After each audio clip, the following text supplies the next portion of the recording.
ਸਿੱਧੂ ਮੂਸੇਵਾਲਾ ਅੱਜ ਵਰਲਡ ਦੇ Drake, Shakira, Justin Bieber ਇਹੋ ਜਿਹੇ ਜਿਹੜੇ ਆਰਟਿਸਟ ਨੇ ਹੁਣ ਜਿਹੜੇ ਚੱਲ ਰਹੇ ਨੇ, ਇਹਨਾਂ ਦੇ ਵਿੱਚ ਆਉਂਦਾ ਸਿੱਧੂ ਮੂਸੇਵਾਲੇ ਨੂੰ ਆਪਣੀ ਪੂਰੀ ਜ਼ਿੰਦਗੀ ਦੇ ਵਿੱਚ 3 ਸਾਲਾਂ ਦੇ ਵਿੱਚ 23 ਧਮਕੀਆਂ ਮਿਲੀਆਂ, ਜਿਹੜੀਆਂ ਕਿ ਪੁਲਿਸ ਰਿਕਾਰਡ ਦੇ ਵਿੱਚ ਜਾਂ ਮੀਡੀਆ ਰਿਪੋਰਟਸ ਦੇ ਵਿੱਚ ਆਈਆਂ। ਸਿੱਧੂ ਮੂਸੇਵਾਲਾ ਨੇ ਕਾਂਗਰਸ ਜੁਆਇਨ ਕੀਤੀ ਸੀ ਤਾਂ ਉਦੋਂ ਅਕਾਲੀ ਤੇ ਆਮ ਆਦਮੀ ਪਾਰਟੀ ਦੇ ਲੋਕ ਲੀਡਰ ਨੂੰ ਭੰਡਦੇ ਰਹੇ, ਪਰ ਬਾਅਦ ਦੇ ਵਿੱਚ ਲੀਡਰ ਜਿਹੜੇ ਆ ਉਹਦੇ ਸੱਥਰ ਤੇ ਜਾ ਕੇ ਬਹਿੰਦੇ ਵੀ ਰਹੇ ਤੇ ਉਹਨੂੰ ਆਪਣਾ ਭਰਾ ਵੀ ਦੱਸਦੇ ਰਹੇ। ਬਹੁਤ ਸਾਰੇ ਯੂਟਿਊਬਰਾਂ ਤੇ ਬਹੁਤ ਸਾਰੇ ਵਲੌਗਰਾਂ ਤੇ ਇਹ ਐਲੀਗੇਸ਼ਨ ਲੱਗਦੇ ਨੇ ਕਿ ਉਹਨਾਂ ਨੇ ਸਿੱਧੂ ਦੇ ਸੱਥਰ ਤੋਂ ਡਾਲਰ ਚੱਕੇ ਨੇ।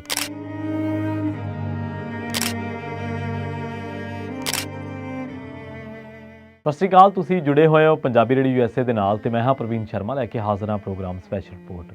ਅੱਜ ਦੀ ਇਸ ਸਪੈਸ਼ਲ ਰਿਪੋਰਟ ਦੇ ਵਿੱਚ ਗੱਲਬਾਤ ਕਰਾਂਗੇ ਮਰਹੂਮ ਨੌਜਵਾਨ ਪੰਜਾਬੀ ਗਾਇਕ ਸਿੱਧੂ ਮੂਸੇਵਾਲਾ ਦੇ ਬਾਰੇ। ਇਸ ਗੱਲਬਾਤ ਦੇ ਵਿੱਚ, ਇਸ ਪੂਰੀ ਰਿਪੋਰਟ ਦੇ ਵਿੱਚ ਆਪਾਂ ਇਸ ਪੂਰੇ ਪ੍ਰਕਰਨ ਨੂੰ, ਸਿੱਧੂ ਮੂਸੇਵਾਲਾ ਦੀ ਜ਼ਿੰਦਗੀ ਨੂੰ 4 ਭਾਗਾਂ ਦੇ ਵਿੱਚ, ਉਹਦੇ ਕਰੀਅਰ ਨੂੰ, ਉਹਦੇ ਨਾਲ ਜੋ ਵਾਪਰਿਆ ਉਹਨੂੰ 4 ਭਾਗਾਂ ਦੇ ਵਿੱਚ ਵੰਡ ਕੇ ਤੇ ਇੱਕ ਦਰ ਇੱਕ ਚੀਜ਼ ਦਾ ਵਿਸ਼ਲੇਸ਼ਣ ਕਰਾਂਗੇ। ਸਭ ਤੋਂ ਪਹਿਲਾਂ ਸਿੱਧੂ ਮੂਸੇਵਾਲਾ ਇਸ ਪ੍ਰਸਿੱਧੀ ਤੇ ਕਿਵੇਂ ਪਹੁੰਚਿਆ ਤੇ ਉਹਦੀ ਚਰਚਾ ਇੰਨੀ ਕਿਉਂ ਹੈ। ਦੂਜੀ ਗੱਲ ਇਹ ਹੈ ਕਿ ਸਿੱਧੂ ਮੂਸੇਵਾਲੇ ਦੇ ਨਾਲ ਜੋ ਵਾਦ ਵਿਵਾਦ ਜੁੜਦੇ ਗਏ ਉਹ ਕਿਵੇਂ ਸ਼ੁਰੂ ਹੋਏ ਤੇ ਕਿੱਥੋਂ ਉਹਨਾਂ ਦਾ ਮੁੱਢ ਵੱਜਾ ਸੀ। ਤੀਜੀ ਗੱਲ ਕਿ ਸਿੱਧੂ ਮੂਸੇਵਾਲੇ ਦੇ ਮਾਪੇ ਜਿਸ ਤਰੀਕੇ ਦੇ ਨਾਲ ਅੱਜ ਕੱਲ੍ਹ ਉਸ ਦੀਆਂ ਯਾਦਾਂ ਨੂੰ ਜਾਂ ਉਸ ਦੇ ਇਨਸਾਫ ਨੂੰ ਲੈ ਕੇ ਜੋ ਸਰਗਰਮੀਆਂ ਕਰ ਰਹੇ ਨੇ ਉਹ ਕੀ ਨੇ। ਤੇ ਚੌਥੀ ਗੱਲ ਇਹ ਹੈ ਕਿ ਸਿੱਧੂ ਮੂਸੇਵਾਲੇ ਦਾ ਜਿਹੜਾ ਕਤਲ ਹੈ ਜਾਂ ਜੋ ਇਹਦਾ ਮਰਡਰ ਹੋਇਆ ਸਿੱਧੂ ਮੂਸੇਵਾਲੇ ਦਾ, ਤਾਂ ਜਿਸ ਤਰੀਕੇ ਦੀ ਉਹਨੇ ਸਿਆਸੀ ਸ਼ੁਰੂਆਤ ਕੀਤੀ ਸੀ, ਤਾਂ ਕਿ ਆਉਣ ਵਾਲੇ ਸਮੇਂ ਦੇ ਵਿੱਚ ਆਪਾਂ ਦੇਖ ਸਕਦੇ ਹਾਂ ਕਿ ਮੂਸੇਵਾਲੇ ਪਰਿਵਾਰ ਦੇ ਵਿੱਚੋਂ ਕੋਈ ਜੀ ਸਿਆਸਤ ਦੇ ਵਿੱਚ ਨਿੱਤਰ ਕੇ ਆਵੇ ਤੇ ਲੋਕਾਂ ਨੂੰ ਉਹਦਾ ਕਿੰਨਾ ਕੁ ਸਹਿਯੋਗ ਮਿਲੂਗਾ। ਫਿਲਹਾਲ ਇਹ ਸਾਰੀਆਂ ਚੀਜ਼ਾਂ ਜਿਹੜੀਆਂ ਨੇ, ਇਹ ਜੋ ਪ੍ਰਕਰਨ ਇਸ ਵੇਲੇ ਚੱਲ ਰਿਹਾ, ਜੋ ਸਿਆਸਤ ਦੇ ਵਿੱਚ ਚੱਲ ਰਿਹਾ, ਜੋ ਕਾਂਗਰਸ ਦੇ ਵਿੱਚ ਚੱਲ ਰਿਹਾ, ਜੋ ਮੂਸੇਵਾਲਾ ਦੇ ਮਾਪੇ ਇਸ ਵੇਲੇ ਕਰ ਰਹੇ ਨੇ, ਉਹਨਾਂ ਸਰਗਰਮੀਆਂ ਦੇ ਲਿਹਾਜ਼ ਦੇ ਨਾਲ ਦੇਖ ਕੇ ਇਹਨਾਂ ਦਾ ਕਿਆਫਾ ਲਾਇਆ ਜਾ ਸਕਦਾ। ਇਹਨਾਂ ਦੇ ਵਿੱਚੋਂ ਇਹ ਕਹਿਣਾ ਬੜਾ ਮੁਸ਼ਕਿਲ ਹੈ ਕਿ ਸਾਰੀਆਂ ਗੱਲਾਂ ਸੱਚ ਹੀ ਹੋਣਗੀਆਂ, ਪਰ ਜਿਹੜੀ ਗੱਲ ਅਟੁੱਟ ਹੈ ਉਹ ਇਹ ਹੈ ਕਿ ਆਪਣੀ ਮੌਤ ਤੋਂ 1 ਸਾਲ ਬਾਅਦ ਵੀ ਸਿੱਧੂ ਆਪਣੇ ਚਹੇਤਿਆਂ ਦੇ ਵਿੱਚ, ਸਿੱਧੂ ਆਪਣੇ ਪ੍ਰਸ਼ੰਸਕਾਂ ਦੇ ਵਿੱਚ ਜਿਉਂਦਾ ਤੇ ਉਹ ਇਸੇ ਕਰਕੇ ਇੱਕ ਗਾਣੇ ਦੇ ਵਿੱਚ ਉਹਦਾ ਜਿਹੜਾ ਕੌਨਫੀਡੈਂਸ ਹੈ ਜਾਂ ਉਹਦਾ ਜਿਹੜਾ ਆਪਣੇ ਆਪ 'ਤੇ ਭਰੋਸਾ ਸੀ, ਉਹਦਾ ਇਸ ਗੱਲ ਤੋਂ ਅੰਦਾਜ਼ਾ ਲਾਇਆ ਜਾ ਸਕਦਾ ਕਿ ਇੱਕ ਗਾਣੇ ਦੇ ਵਿੱਚ ਉਹ ਕਹਿੰਦਾ ਕਿ ਕਲਮ ਨਾ ਲਿਖੇ ਇਤਿਹਾਸ ਹੁਣ ਤਾਈਂ, ਸੌਖਾ ਨਹੀਂ ਕੰਮ ਜੋ ਹਰੇਕ ਕਰ ਦਊ, ਟੈਲੈਂਟ ਪਲੇਸ 'ਤੇ ਡਿਪੈਂਡ ਕਰੇ ਨਾ, ਪਿੰਡ ਬੈਠਾ ਬੈਠਾ ਦੁਨੀਆ ਨੂੰ ਸ਼ੇਕ ਕਰ ਦੋ। ਇਹ ਉਹਦਾ ਆਪਣੇ ਆਪ 'ਤੇ ਭਰੋਸਾ ਸੀ। ਇਸ ਤੋਂ ਇਲਾਵਾ ਇੱਕ ਗਾਣੇ ਦੇ ਵਿੱਚ ਉਹ ਜ਼ਿਕਰ ਕਰਦਾ, ਅੱਥ ਨੇ EP ਛੱਡੀ ਸੀ, ਤੜਕੇ ਸੀ ਬਿਲਬੋਰਡ ਕੁੜੇ, ਨੋ ਨੇਮ ਨਾਂ ਦੀ EP ਉਹਨੇ ਛੱਡੀ ਸੀਗੀ ਤੇ ਉਹ ਕੁਛ ਹੀ ਘੰਟਿਆਂ ਦੇ ਵਿੱਚ ਬਿਲਬੋਰਡ 'ਤੇ ਸੀ।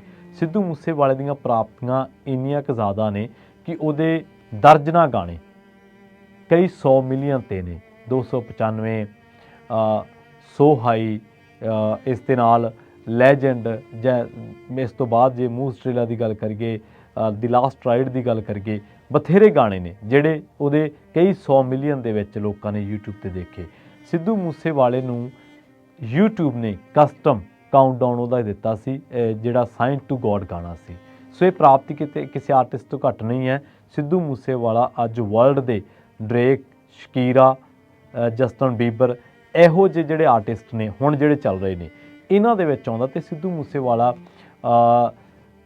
ਸਟੀਲ ਬੈਂਗਲਸ ਵਰਗੇ ਲੋਕਾਂ ਦੇ ਨਾਲ, ਜਾਂ UK ਦੇ ਵਿੱਚ ਜਿਹੜਾ ਬਹੁਤ ਵੱਡਾ ਇੱਕ ਮਿਊਜ਼ਿਕ ਦਾ ਸ਼ੋਅ ਹੈ, ਸਟੇਜ ਹੈ, ਉਹਦੇ 'ਤੇ ਗਾਉਣ ਵਾਲਾ ਪਹਿਲਾ ਪੰਜਾਬੀ ਸਿੰਗਰ ਹੈ। ਬਿਲਬੋਰਡ 'ਤੇ ਉਹਦਾ ਵਿੱਚ ਆਈ ਐਮ ਬੈਕ, ਹੋਰ ਬਥੇਰੇ ਗਾਣੇ ਨੇ ਜਿਹੜੇ ਬਿਲਬੋਰਡ ਟੌਪ ਚਾਰਟ ਦੇ ਵਿੱਚ ਸਿੱਧੂ ਮੂਸੇਵਾਲੇ ਦੇ ਰਹੇ। ਇਹ ਤਾਂ ਸੀਗੀਆਂ ਸਿੱਧੂ ਮੂਸੇਵਾਲੇ ਦੀਆਂ ਪ੍ਰਾਪਤੀਆਂ, ਪਰ ਸਿੱਧੂ ਮੂਸੇਵਾਲੇ ਨੂੰ ਅੱਜ ਵੀ 1 ਸਾਲ ਹੋ ਚੱਲਿਆ ਉਹਦੇ ਕਤਲ ਹੋਏ ਨੂੰ, ਤੇ ਉਹਦੇ ਜਿਹੜੇ ਚਹੇਤੇ ਨੇ ਇਸ ਮਾਮਲੇ ਦੇ ਵਿੱਚ ਇਨਸਾਫ ਦੀ ਮੰਗ ਕਰਦੇ ਨੇ। ਸਿੱਧੂ ਮੂਸੇਵਾਲੇ ਦਾ ਕਤਲ 29 ਮਈ 2022 ਨੂੰ ਜਵਾਰਕੇ ਪਿੰਡ ਦੇ ਵਿੱਚ, ਜਿਹੜਾ ਕਿ ਉਹਦੇ ਘਰ ਤੋਂ ਕੁਛ ਹੀ ਦੂਰੀ 'ਤੇ ਹੈ, ਉੱਥੇ ਉਹਦਾ ਗੋਲੀਆਂ ਮਾਰ ਕੇ ਕਤਲ ਕੀਤਾ ਗਿਆ। ਕਤਲ ਦੀ ਜ਼ਿੰਮੇਵਾਰੀ ਕੈਨੇਡਾ ਬੈਠੇ ਗੈਂਗਸਟਰ ਗੋਲਡੀ ਬਰਾੜ ਨੇ ਲਈ। ਇਸ ਤੋਂ ਇਲਾਵਾ ਲਾਰੈਂਸ ਬਿਸ਼ਨੋਈ ਨੂੰ ਵੀ ਜੋੜਿਆ ਗਿਆ। ਸਿੱਧੂ ਮੂਸੇਵਾਲੇ ਨੂੰ ਆਪਣੀ ਪੂਰੀ ਜ਼ਿੰਦਗੀ ਦੇ ਵਿੱਚ 3 ਸਾਲਾਂ ਦੇ ਵਿੱਚ 23 ਧਮਕੀਆਂ ਮਿਲੀਆਂ, ਜਿਹੜੀਆਂ ਕਿ ਪੁਲਿਸ ਰਿਕਾਰਡ ਦੇ ਵਿੱਚ ਜਾਂ ਮੀਡੀਆ ਰਿਪੋਰਟਸ ਦੇ ਵਿੱਚ ਆਈਆਂ।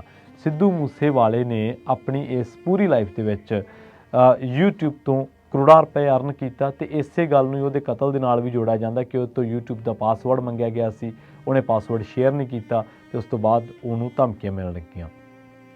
ਹੁਣ ਆਉਣਾ ਸਿੱਧੂ ਮੂਸੇਵਾਲੇ ਦੇ ਮਾਪਿਆਂ 'ਤੇ ਜੋ ਇਸ ਵੇਲੇ ਉਹ ਕਰ ਰਹੇ ਨੇ ਜਾਂ ਕਰਨਾ ਚਾਹੁੰਦੇ ਨੇ। ਸਿੱਧੂ ਮੂਸੇਵਾਲਾ 2021 ਦੇ ਵਿੱਚ ਕਾਂਗਰਸ ਨੂੰ ਜੁਆਇਨ ਕਰਦਾ, ਕਾਂਗਰਸ ਪਾਰਟੀ ਦੇ ਵਿੱਚ, ਤੇ ਮਾਨਸਾ ਤੋਂ ਉਹ ਚੋਣ ਲੜਦਾ। 65,000 ਤੋਂ ਵੱਧ ਵੋਟਾਂ ਦੇ ਫਰਕ ਦੇ ਨਾਲ ਸਿੱਧੂ ਮੂਸੇਵਾਲਾ ਇਹ ਚੋਣ ਹਾਰ ਜਾਂਦਾ ਤੇ ਉਸ ਤੋਂ ਬਾਅਦ ਉਸ ਦੇ ਮਾਪੇ ਕਾਂਗਰਸ ਪਾਰਟੀ ਵੱਲੋਂ ਹੀ ਜਿਹੜੀਆਂ ਸਰਗਰਮੀਆਂ ਨੇ ਉਹ ਕਰ ਰਹੇ ਨੇ। ਪਿਛਲੇ ਦਿਨੀ ਉਹਨਾਂ ਨੇ ਜਲੰਧਰ ਦੇ ਵਿੱਚ ਜਦੋਂ ਜ਼ਿਮਨੀ ਚੋਣ ਹੋ ਰਹੀ ਸੀ, ਜਿਹਦੇ ਵਿੱਚ ਆਮ ਆਦਮੀ ਪਾਰਟੀ ਜਿੱਤੀ ਹੈ, ਉਹ ਚੋਣ ਦੇ ਆਮ ਆਦਮੀ ਪਾਰਟੀ ਦਾ ਉਮੀਦਵਾਰ ਜਿੱਤਿਆ, ਤਾਂ ਉਹਦੇ ਵਿੱਚ ਮੂਸੇਵਾਲੇ ਦੇ ਮਾਪਿਆਂ ਨੇ ਜਾ ਕੇ ਪ੍ਰਚਾਰ ਕੀਤਾ, ਸਰਕਾਰ ਦੇ ਵਿਰੁੱਧ ਆਪਣਾ ਸਟੈਂਡ ਸਪਸ਼ਟ ਕੀਤਾ ਤੇ ਸਿੱਧੂ ਮੂਸੇਵਾਲੇ ਦੇ ਕਤਲ ਦੇ ਮਾਮਲੇ ਦੇ ਵਿੱਚ ਹੁਣ ਤੱਕ ਦਰਜਨਾਂ ਗ੍ਰਿਫਤਾਰੀਆਂ ਹੋ ਚੁੱਕੀਆਂ ਨੇ ਤੇ ਇਸੇ ਮਾਮਲੇ ਦੇ ਵਿੱਚ ਹੁਣ ਤੱਕ ਕਈ ਲੋਕਾਂ ਨੂੰ ਗ੍ਰਿਫਤਾਰ ਕੀਤਾ, ਜਿਹੜੇ ਉਹ ਗੱਲਾਂ ਕਰਦਾ ਸੀ ਸਿੱਧੂ ਮੂਸੇਵਾਲਾ ਕਿ ਸਰਕਾਰੀ ਨੇ ਲੋਕ ਨੇ ਜੋ ਤੇਰੇ ਨਾਮ ਦੀ ਜਿਹੜੀ ਆ ਉਹ ਪੂਰੀ ਡਿਟੇਲ ਜਾਣਕਾਰੀ ਸ਼ੇਅਰ ਕਰਦੇ ਨੇ, ਉਹ ਗੱਲਾਂ ਬਿਲਕੁਲ ਜਿਹੜੀਆਂ ਨੇ ਉਹ ਸੱਚ ਸਾਬਤ ਹੋਈਆਂ ਨੇ, ਕਿਉਂਕਿ ਇਸੇ ਮਾਮਲੇ ਦੇ ਵਿੱਚ ਇੱਕ ਸ਼ੂਟਰ ਨੂੰ ਭਜਾਉਣ ਦੇ ਵਿੱਚ ਪ੍ਰਿਤਪਾਲ ਨਾਮੀ ਇੱਕ ਪੁਲਿਸ ਵਾਲੇ ਨੂੰ ਗ੍ਰਿਫਤਾਰ ਕੀਤਾ ਜਾਂਦਾ। ਇਹ ਸਾਰਾ ਕੁਝ ਇਸ ਤਰ੍ਹਾਂ ਵਾਪਰਿਆ ਕੜੀ ਦਰ ਕੜੀ ਕਿ ਸਿੱਧੂ ਮੂਸੇਵਾਲੇ ਦੇ ਜਿਹੜੇ ਚਾਹੁਣ ਵਾਲੇ ਨੇ ਉਹਨਾਂ ਨੂੰ ਅੱਜ ਵੀ ਚੀਜ਼ਾਂ ਹਜ਼ਮ ਨਹੀਂ ਹੋ ਰਹੀਆਂ। ਹੁਣ ਆਉਣੇ ਆਪਾਂ ਲਾਸਟ ਸਵਾਲ ਤੇ ਕਿ ਕੀ ਸਿੱਧੂ ਮੂਸੇਵਾਲਾ ਦੇ ਮਾਪੇ ਜਿਹੜੇ ਆ ਉਹ ਆਉਣ ਵਾਲੇ ਦਿਨਾਂ ਦੇ ਵਿੱਚ ਸਿਆਸਤ ਦੇ ਵਿੱਚ ਸਰਗਰਮ ਹੋ ਸਕਦੇ ਜਾਂ ਨਹੀਂ ਹੋ ਸਕਦੇ। ਤਾਂ ਇਹਦਾ ਇੱਕ ਜਿਹੜਾ ਸਟੈਂਸ ਹੈ, ਜਿਹੜਾ ਇੱਕ ਸਟੈਂਡ ਹੈ, ਉਹ ਜਿਹੜੇ ਉਹਦੇ ਚਹੇਤੇ ਨੇ, ਦਰਸ਼ਕ ਨੇ ਜਾਂ ਉਹਦੇ ਚਾਹੁਣ ਵਾਲੇ ਨੇ, ਉਹ ਇੱਕ ਗੱਲ ਕਹਿੰਦੇ ਨੇ ਕਿ ਜੇ ਲੋਕ ਸਿੱਧੂ ਮੂਸੇਵਾਲੇ ਦੇ ਸੰਸਕਾਰ ਤੇ ਲੱਖਾਂ ਦੀ ਗਿਣਤੀ ਦੇ ਵਿੱਚ ਇਕੱਠੇ ਹੋ ਸਕਦੇ ਨੇ, ਜੇ ਲੋਕ ਉਹਦੇ ਭੋਗ ਤੇ ਇਕੱਠੇ ਹੋ ਸਕਦੇ ਨੇ, ਤਾਂ ਲੋਕ ਉਹਦੇ ਮਾਪਿਆਂ ਵੱਲੋਂ ਮਾਰੀ ਇੱਕ ਖਾਕ ਤੇ ਵੀ ਇਕੱਠੇ ਹੋਣਗੇ। ਉਹ ਕੈਂਡਲ ਮਾਰਚ ਉਹਦੀ ਯਾਦ ਦੇ ਵਿੱਚ ਕੱਢਿਆ ਗਿਆ। ਕੁਝ ਲੋਕ ਇਹ ਦਾਅਵਾ ਕਰਦੇ ਨੇ ਕਿ ਆਮ ਆਦਮੀ ਪਾਰਟੀ ਨੇ ਲੱਖ ਤੋਂ ਵੱਧ ਵੋਟ ਨਾਲ ਜਿੱਤਣਾ ਸੀ ਜਲੰਧਰ ਦੇ ਵਿੱਚ, ਪਰ ਕਿਉਂਕਿ ਸਿੱਧੂ ਮੂਸੇਵਾਲਾ ਦੇ ਮਾਪੇ ਉੱਥੇ ਗਏ ਤੇ ਉਹਨਾਂ ਨੇ ਪ੍ਰਚਾਰ ਕੀਤਾ ਤੇ ਇਸੇ ਕਰਕੇ 60,000 ਦੇ ਮਾਰਜਨ ਦੇ ਨਾਲ ਉਹ ਜਿੱਤੇ ਨੇ। ਪਰ ਇਹ ਦਾਅਵਾ ਕੀਤਾ ਜਾ ਰਿਹਾ ਹੈ ਕਿ ਜੇਕਰ ਇਹ ਪ੍ਰਚਾਰ ਨਾ ਹੁੰਦਾ ਤਾਂ ਜਿੱਤ ਦਾ ਮਾਰਜਨ ਇਸ ਤੋਂ ਵੱਡਾ ਹੋ ਸਕਦਾ ਸੀ। ਸਵਾਲ ਇਹ ਹੈ ਕਿ ਜੇਕਰ ਉਹ ਦੁਆਬੇ ਦੇ ਵਿੱਚ ਸਿੱਧੂ ਮੂਸੇਵਾਲੇ ਦਾ ਜਿਹੜਾ ਕਤਲ ਹੈ, ਜੇਕਰ ਦੁਆਬੇ ਦੇ ਵਿੱਚ ਇੰਨਾ ਪ੍ਰਭਾਵ ਰੱਖਦਾ ਤੇ ਮਾਲਵੇ ਦੇ ਵਿੱਚ ਉਹਨੂੰ ਕਿੰਨਾ ਸਮਰਥਨ ਮਿਲੂਗਾ। ਇਸ ਮਾਮਲੇ ਦੇ ਵਿੱਚ ਹੁਣ ਤੱਕ ਸਰਕਾਰ ਪੱਖੀ ਜਾਂ ਸਰਕਾਰ ਦੇ ਕੀ ਲੋਕਾਂ ਦਾ ਨਾਮ ਆਉਂਦਾ ਕਿ ਉਹਨਾਂ ਨੇ ਸਿਕਿਉਰਿਟੀ ਲੀਕ ਕੀਤੀ, ਤਾਂ ਇਸ ਗੱਲ ਨੂੰ ਲੈ ਕੇ ਸਿੱਧੂ ਦੇ ਮਾਪੇ, ਉਹਨੂੰ ਚਾਹੁਣ ਵਾਲੇ, ਉਹਦੇ ਦੋਸਤ ਲਗਾਤਾਰ ਇਹ ਮੰਗ ਕਰਦੇ ਨੇ ਕਿ ਹਰ ਉਹ ਬੰਦੇ 'ਤੇ ਜ਼ਿੰਮੇਵਾਰੀ ਜਿਹੜੀ ਉਹ ਤੈਅ ਹੋਣੀ ਚਾਹੀਦੀ, ਜਿਹਦੇ ਕਰਕੇ ਸਿੱਧੂ ਦਾ ਕਤਲ ਹੋਇਆ। ਦੂਜੇ ਪਾਸੇ ਸਰਕਾਰ ਪੱਖੀ ਲੋਕਾਂ ਦਾ ਕਹਿਣਾ ਇਹ ਹੈ ਕਿ ਇਹ ਕਤਲ ਤਾਂ ਹੋਇਆ ਕਿਉਂਕਿ ਸਿੱਧੂ ਮੂਸੇਵਾਲਾ ਨੂੰ ਜਿਹੜੀ ਸਿਕਿਉਰਿਟੀ ਦਿੱਤੀ ਗਈ ਸੀ ਉਹ ਵੀ ਨਹੀਂ ਲੈ ਕੇ ਗਿਆ ਸੀ। ਪਰ ਫਿਲਹਾਲ ਬਹੁਤ ਸਾਰੇ ਸਵਾਲਾਂ ਨੂੰ ਆਪਾਂ ਇੱਥੇ ਹੀ ਵਿਰਾਮ ਦਿਆਂਗੇ, ਪਰ ਅਖੀਰ ਦੇ ਵਿੱਚ ਇਸ ਗੱਲ ਦੇ ਸਿੱਟੇ ਤੇ ਜ਼ਰੂਰ ਪਹੁੰਚਾਂਗੇ ਕਿ ਅੱਜ ਵੀ ਸਿੱਧੂ ਮੂਸੇਵਾਲੇ ਦੇ ਇਨਸਾਫ ਨੂੰ ਲੈ ਕੇ ਬਹੁਤ ਸਾਰੇ ਲੋਕਾਂ ਨੂੰ ਦੇ ਮਨਾਂ ਦੇ ਵਿੱਚ ਸਰਕਾਰ ਪ੍ਰਤੀ ਰੋਸ ਹੈ ਤੇ ਲਾਰੈਂਸ ਬਿਸ਼ਨੋਈ ਦੀਆਂ ਜੇਲ੍ਹਾਂ ਦੇ ਵਿੱਚੋਂ ਆ ਰਹੀਆਂ ਇੰਟਰਵਿਊਜ਼ ਕਰਕੇ ਇਹ ਰੋਸ ਜਿਹੜਾ ਸਰਕਾਰ ਦੇ ਵਿਰੁੱਧ ਹੋਰ ਵੱਧਦਾ ਗਿਆ। ਇਹ ਰੋਸ ਇਕੱਲਾ ਆਮ ਆਦਮੀ ਪਾਰਟੀ ਦੇ ਨਾਲ ਹੀ ਨਹੀਂ, ਕਾਂਗਰਸ ਦੇ ਵੀ ਕਈ ਵੱਡੇ ਚਿਹਰਿਆਂ ਤੇ ਦੋਸ਼ ਲੱਗਦੇ ਨੇ ਕਿ ਕਾਂਗਰਸ ਪਾਰਟੀ ਨੇ ਉਸ ਨੂੰ ਵਰਤ ਕੇ ਛੱਡ ਦਿੱਤਾ, ਮਤਲਬ ਉਸ ਤੋਂ ਬਾਅਦ ਸਾਰ ਨਹੀਂ ਲਈ। ਤਾਂ ਇੱਥੇ ਇਹ ਵੀ ਜਿਹੜੀ ਗੱਲ ਆ ਉਹ ਗੌਰ ਕਰਨ ਵਾਲੀ ਹੈ ਕਿ ਜਦੋਂ ਸਿੱਧੂ ਮੂਸੇਵਾਲਾ ਨੇ ਕਾਂਗਰਸ ਜੁਆਇਨ ਕੀਤੀ ਸੀ ਤਾਂ ਉਦੋਂ ਅਕਾਲੀ ਤੇ ਆਮ ਆਦਮੀ ਪਾਰਟੀ ਦੇ ਲੋਕ ਲੀਡਰ ਨੂੰ ਭੰਡਦੇ ਰਹੇ, ਪਰ ਬਾਅਦ ਦੇ ਵਿੱਚ ਲੀਡਰ ਜਿਹੜੇ ਆ ਉਹਦੇ ਸੱਥਰ ਤੇ ਜਾ ਕੇ ਬਹਿੰਦੇ ਵੀ ਰਹੇ ਤੇ ਉਹਨੂੰ ਆਪਣਾ ਭਰਾ ਵੀ ਦੱਸਦੇ ਰਹੇ। ਇਸੇ ਤਰ੍ਹਾਂ ਜਿਹੜੇ ਕਲਾਕਾਰ ਨੇ, ਅੱਜ ਬਹੁਤ ਸਾਰੇ ਕਲਾਕਾਰ ਉਦੋਂ ਸਿੱਧੂ ਦਾ ਸਾਥ ਛੱਡ ਗਏ ਸੀ ਜਦੋਂ ਉਹ ਵਿਵਾਦਾਂ ਦੇ ਵਿੱਚ ਸੀ, ਪਰ ਬਾਅਦ ਦੇ ਵਿੱਚ ਉਹ ਕਲਾਕਾਰ ਸਿੱਧੂ ਦੇ ਘਰ ਵੀ ਜਾਂਦੇ ਨੇ ਜਦੋਂ ਸਿੱਧੂ ਮਰਦਾ। ਬਹੁਤ ਸਾਰੇ ਯੂਟਿਊਬਰਾਂ ਤੇ, ਬਹੁਤ ਸਾਰੇ ਵਲੌਗਰਾਂ ਤੇ ਇਹ ਐਲੀਗੇਸ਼ਨ ਲੱਗਦੇ ਨੇ ਕਿ ਉਹਨਾਂ ਨੇ ਸਿੱਧੂ ਦੇ ਸੱਥਰ ਤੋਂ ਡਾਲਰ ਚੱਕੇ ਨੇ, ਮਤਲਬ ਕਿ ਉਹਨਾਂ ਨੇ ਸਿੱਧੂ ਨੂੰ ਜਿਉਂਦੇ ਨੂੰ ਵੀ ਵੇਚਿਆ ਤੇ ਉਹਨਾਂ ਨੇ ਸਿੱਧੂ ਨੂੰ ਮਰੇ ਤੋਂ ਵੀ ਵੇਚਿਆ। ਬਹੁਤ ਸਾਰੇ ਲੋਕਾਂ ਦੀ ਜਿਹੜੀ ਆ ਉਹ ਇੱਕ ਅਣਭੋਲ ਜੀ ਪੱਤਰਕਾਰੀ, ਜਦੋਂ ਸਿੱਧੂ ਦੀ ਸੰਸਕਾਰ ਹੋਇਆ, ਜਾਂ ਬਹੁਤ ਅਣਜਾਣਤਾ ਵਾਲੀ ਪੱਤਰਕਾਰੀ ਕਰਨ ਦੇ ਵੀ ਦੋਸ਼ ਲੱਗੇ। ਸੋ ਇਹ ਹੁਣ ਤੱਕ ਦਾ ਸਾਰਾ ਪ੍ਰਕਰਨ ਜਿਹੜਾ ਸਿੱਧੂ ਮੂਸੇਵਾਲਾ ਦੇ ਨਾਲ ਘਟਿਆ, ਪਰ ਅੱਜ ਵੀ ਉਹਦੇ ਪ੍ਰਸ਼ੰਸਕਾਂ ਦੇ ਵਿੱਚ, ਉਹਦੇ ਘਰ ਵਾਲਿਆਂ ਦੇ ਵਿੱਚ, ਉਹਦੇ ਚਾਹੁਣ ਵਾਲਿਆਂ ਦੇ ਵਿੱਚ ਇਸ ਗੱਲ ਨੂੰ ਲੈ ਕੇ ਨਾਰਾਜ਼ਗੀ ਹੈ ਕਿ ਸਿੱਧੂ ਮੂਸੇਵਾਲਾ ਦੀ ਜਿਹੜੀ ਮੌਤ ਹੈ, ਜਿਹੜਾ ਕਤਲ ਹੈ, ਉਹਦਾ ਇਨਸਾਫ ਨਹੀਂ ਮਿਲਿਆ। ਪਰ ਇਸੇ ਇਨਸਾਫ ਦੀ ਦੌਰਾਨ, ਇਸੇ ਜਾਂਚ ਦੇ ਦੌਰਾਨ ਬਹੁਤ ਕੁਝ ਵਾਪਰਿਆ। ਜੇਲ੍ਹ ਦੇ ਵਿੱਚ 2 ਗੈਂਗਸਟਰਾਂ ਦੀ ਮੌਤ ਹੋਈ ਹੈ, ਇੱਕ ਪੁਲਿਸ ਵਾਲਾ ਜਿਹੜਾ ਫੜਿਆ ਗਿਆ, ਇੱਕ ਸ਼ੂਟਰ ਨੂੰ ਭਜਾਉਣ ਦੇ ਮਾਮਲੇ ਦੇ ਵਿੱਚ, ਹਾਲਾਂਕਿ ਬਾਅਦ ਦੇ ਵਿੱਚ ਦਿੱਲੀ ਦੇ ਸਪੈਸ਼ਲ ਸੈੱਲ ਨੇ ਉਹ ਜਿਹੜਾ ਸ਼ੂਟਰ ਹੈ ਉਹਨੂੰ ਗ੍ਰਿਫਤਾਰ ਕਰ ਲਿਆ ਸੀਗਾ। ਸੋ ਇਹ ਹੁਣ ਤੱਕ ਦਾ ਜਿਹੜਾ ਵਰਤਾਰਾ ਹੈ, 1 ਸਾਲ ਦੇ ਵਿੱਚ ਇਹ ਵੱਡੀਆਂ ਘਟਨਾਵਾਂ ਵਾਪਰੀਆਂ। ਸਿੱਧੂ ਮੂਸੇਵਾਲਾ ਦੀ ਜ਼ਿੰਦਗੀ ਦੇ ਵਿੱਚ ਵਿਵਾਦ ਆਉਂਦੇ ਰਹੇ, ਆਪਣੀ ਕਲਮ ਨੂੰ ਲੈ ਕੇ ਕਈ ਵਾਰ ਵਿਵਾਦਾਂ ਦੇ ਵਿੱਚ ਘਿਰਦਾ ਰਿਹਾ, ਗਨ ਕਲਚਰ ਨੂੰ ਪ੍ਰਮੋਟ ਕਰਨ ਦੇ ਇਲਜ਼ਾਮ ਲੱਗਦੇ ਰਹੇ। ਜਦੋਂ ਉਹਨੇ ਆਪਣੇ ਆਪ ਨੂੰ ਸੰਜੇ ਦੱਤ ਦੇ ਨਾਲ ਰਿਲੇਟ ਕੀਤਾ ਉਦੋਂ ਇਲਜ਼ਾਮ ਲੱਗਦੇ ਰਹੇ।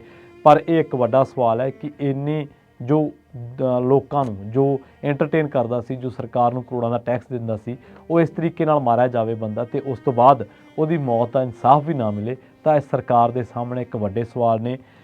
ਅੱਜ ਵੀ ਸਿੱਧੂ ਮੂਸੇਵਾਲਾ ਦੇ ਜਿਹੜੇ ਪ੍ਰਸ਼ੰਸਕ ਨੇ ਉਹ ਦਾਅਵਾ ਕਰਦੇ ਨੇ ਕਿ ਜੇਕਰ ਉਹਨਾਂ ਦੇ ਮਾਪਿਆਂ ਨੇ ਇੱਕ ਆਵਾਜ਼ ਵੀ ਮਾਰੀ ਤਾਂ ਅਸੀਂ ਲੱਖਾਂ ਹਜ਼ਾਰਾਂ ਦੀ ਗਿਣਤੀ ਦੇ ਵਿੱਚ ਇਕੱਠੇ ਹੋ ਕੇ ਸਰਕਾਰ ਦੇ ਉੱਤੇ ਪ੍ਰੈਸ਼ਰ ਗਰੁੱਪ ਦਾ ਜਿਹੜਾ ਕੰਮ ਆ ਉਹ ਜ਼ਰੂਰ ਕਰਾਂਗੇ। ਸੋ ਇਹ ਸੀ ਉਹਦੀ ਪ੍ਰਸਿੱਧੀ।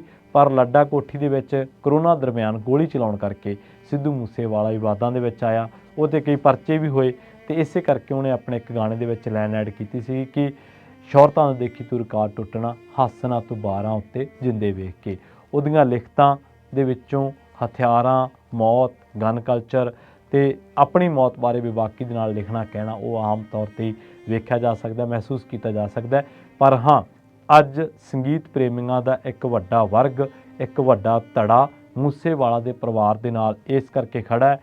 ਇਸ ਕਰਕੇ ਨਹੀਂ ਖੜ੍ਹਾ ਕਿ ਉਹ ਮੂਸੇਵਾਲਾ ਨੂੰ ਪਿਆਰ ਕਰਦੇ ਨੇ, ਬਲਕਿ ਇਸ ਕਰਕੇ ਵੀ ਖੜ੍ਹਾ ਹੈ ਕਿ ਉਹਨਾਂ ਨੂੰ ਲੱਗਦਾ ਹੈ ਕਿ ਮੂਸੇਵਾਲਾ ਪਰਿਵਾਰ ਨੂੰ ਮੂਸੇਵਾਲਾ ਦੇ ਕਤਲ ਦਾ ਇਨਸਾਫ ਹਾਲੇ ਨਹੀਂ ਮਿਲਿਆ। ਇਹ ਸਜ਼ਾਵਾਂ ਕਦੋਂ ਮਿਲਣਗੀਆਂ? ਕੀ ਸਿੱਧੂ ਮੂਸੇਵਾਲੇ ਦੇ ਮਾਤਾ ਪਿਤਾ ਸਿਆਸਤ ਦੇ ਵਿੱਚ ਆਉਣਗੇ, ਉਹ ਪੂਰਾ ਟਾਈਮ ਸਿਆਸਤ ਕਰਨਗੇ, ਕੀ ਉਹ ਕਾਂਗਰਸ ਪਾਰਟੀ ਵੱਲੋਂ ਹੀ ਸਿਆਸਤ ਕਰਨਗੇ? ਇਹ ਇੱਕ ਬਹੁਤ ਸਾਰੇ ਵੱਡੇ ਸਵਾਲ ਨੇ ਇਸ ਪੂਰੇ ਪ੍ਰਕਰਨ, ਇਸ ਪੂਰੇ ਮਾਮਲੇ ਦੇ ਨਾਲ ਜੁੜੇ ਹੋਏ। ਪਰ ਅੱਜ ਵੀ ਸਿੱਧੂ ਮੂਸੇਵਾਲਾ ਦੁਨੀਆ ਦੇ ਉੱਤੇ ਵੱਜ ਰਿਹਾ, ਉਹਦੇ ਗੀਤ ਵੱਜ ਰਹੇ ਨੇ। ਅੱਜ ਵੀ ਉਹਦੇ ਗੀਤਾਂ ਨੂੰ ਉਡੀਕਿਆ ਜਾਂਦਾ ਹੈ। ਉਹਦੇ ਜਾਣ ਤੋਂ ਬਾਅਦ 3 ਗੀਤ ਰਿਲੀਜ਼ ਹੋਏ ਨੇ, ਵਾਰ, SYL ਅਤੇ ਮੇਰਾ ਨਾਂ, ਜਿਨ੍ਹਾਂ ਨੇ ਆਉਂਦੇ ਹੀ ਸੋਸ਼ਲ ਮੀਡੀਆ ਪਲੇਟਫਾਰਮਸ ਦੇ ਉੱਤੇ ਸੰਗੀਤ ਦੀ ਦੁਨੀਆ ਦੇ ਵਿੱਚ ਧਮਾਲ ਜਿਹੜੀ ਆ ਉਹ ਮਚਾ ਦਿੱਤੀ। ਇੱਕੋ ਇੱਕ ਅਜਿਹਾ ਸ਼ਖਸ, ਇੱਕੋ ਇੱਕ ਅਜਿਹਾ ਆਰਟਿਸਟ ਜਿਹਦੇ ਗੀਤ ਜਿਉਂਦਿਆਂ ਹੀ ਨਹੀਂ ਵੱਜੇ, ਬਲਕਿ ਉਹਦੇ ਮੁੱਕਣ ਤੋਂ ਬਾਅਦ ਵੀ ਉਹਦੇ ਗੀਤ ਵੱਜ ਰਹੇ ਨੇ ਅਤੇ ਉਹਦੀ ਗੱਲ ਉਹ ਸੱਚ ਹੋਈ ਜਿਹੜਾ ਉਹ ਕਹਿੰਦਾ ਸੀ ਹਲੇ ਮੁੱਕਿਆ ਨਹੀਂ। ਬਹੁਤ ਬਹੁਤ ਧੰਨਵਾਦ। ਜੁੜੇ ਰਹੋ ਪੰਜਾਬੀ ਰੇਡੀਓ USA ਦੇ ਨਾਲ। ਜਲਦ ਮਿਲਾਂਗੇ ਇੱਕ ਹੋਰ ਨਵੀਂ ਰਿਪੋਰਟ ਦੇ ਵਿੱਚ।